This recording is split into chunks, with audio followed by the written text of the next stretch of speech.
Olá, pessoal, aqui é a professora Simone da Central de Concursos e hoje estamos aqui para trabalhar com vocês um assunto muito pedido na prova, certo? Que é regência verbal.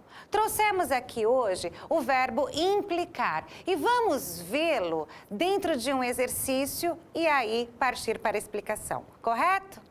Organize sua empresa. Um nível de organização deve ser mantido dentro da empresa. Isso implica em definição clara de cada função e tarefas executadas, controle de estoque, caixa com boletins e relatórios diários e prestações de contas por parte dos responsáveis por esses setores. Regras. Nesse segmento do texto, há um erro quanto à norma culta, que é... Veja bem, para eu saber o que tem de errado, eu preciso conhecer a regência do verbo. Sempre que o verbo implicar trouxer o sentido de acarretar, ele não traz preposição. Então, implica algo, como, por exemplo, a perda do documento implica multa de R$10. Certo?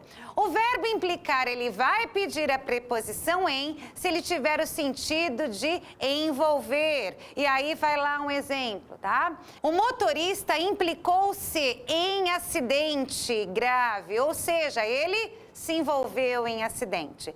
E o verbo implicar, a ele ainda pode trazer a preposição com, se for no sentido de ser chato, sabe? Como o irmão implicou com a irmã. Ele foi chato, ele foi implicante. Quem é implicante com alguém. Só que no sentido de acarretar, que é o mais usado no dia a dia, e por isso as provas aproveitam, porque sempre é utilizado errado, tá? Que é no sentido de acarretar, o verbo implicar não pede preposição alguma.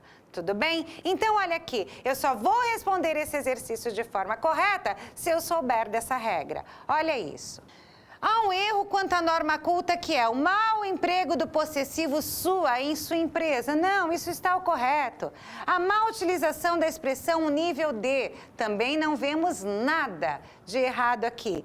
A má concordância do adjetivo executadas está perfeito. A regência desaconselhável de implicar, conforme eu expliquei, é o único erro que nós vemos aqui. A má colocação do adjetivo diários. Não, gente. O nosso erro aqui está na regência do verbo implicar.